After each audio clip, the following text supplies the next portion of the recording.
Sexual repression in traditional societies often leads to unexpected psychological patterns, but what's happening with the Bhabhi phenomenon in Indian culture reveals something far more complex about power, intimacy, and forbidden desires. That's such an intriguing entry point into this topic. What exactly makes this particular cultural dynamic so psychologically significant? Well, research shows that in societies with strict sexual taboos, forbidden desires often get redirected into what appear to be safer channels. In Indian households, the Bhabhi or sister-in-law represents this unique intersection of emotional familiarity and cultural prohibition. So we're talking about more than just physical attraction here. There's this whole web of psychological and social factors at play. Exactly. Studies in cultural psychology have shown that when you combine emotional proximity with absolute prohibition, it creates this intense neurological feedback loop. Think about it. Here's someone who's present in daily life, often nurturing and warm, but completely off limits.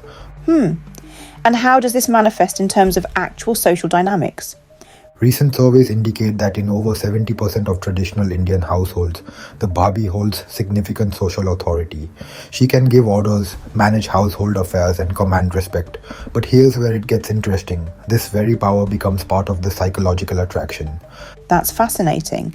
So there's this complex interplay between authority and forbidden desire. Precisely.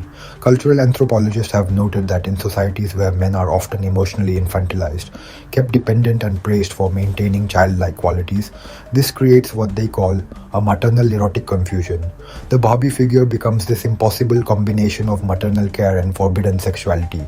That reminds me of some broader patterns we see in other cultures where authority figures become eroticized. How universal is this dynamic? While the specific Bhabhi archetype is unique to Indian culture, similar patterns of forbidden desire and authority, figure eroticization appear across many societies. For instance, studies show comparable dynamics in other traditional patriarchal societies, where access to opposite-sex relationships is strictly controlled. And how has modern technology affected this cultural phenomenon? That's where things get really interesting. The internet has essentially industrialized this psychological pattern. Analytics from adult websites show that Bhabhi-related content is consistently among the top search terms in India, with millions of monthly searches. Well, that certainly suggests the scale of this psychological pattern. What does this tell us about emotional development in these contexts?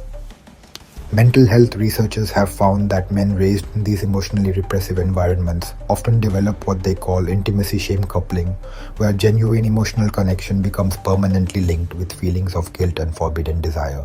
That sounds like it could have some serious long-term implications for relationship development. Absolutely right. Longitudinal studies show that these early patterns of repression and redirection often lead to difficulties forming healthy, intimate relationships later in life.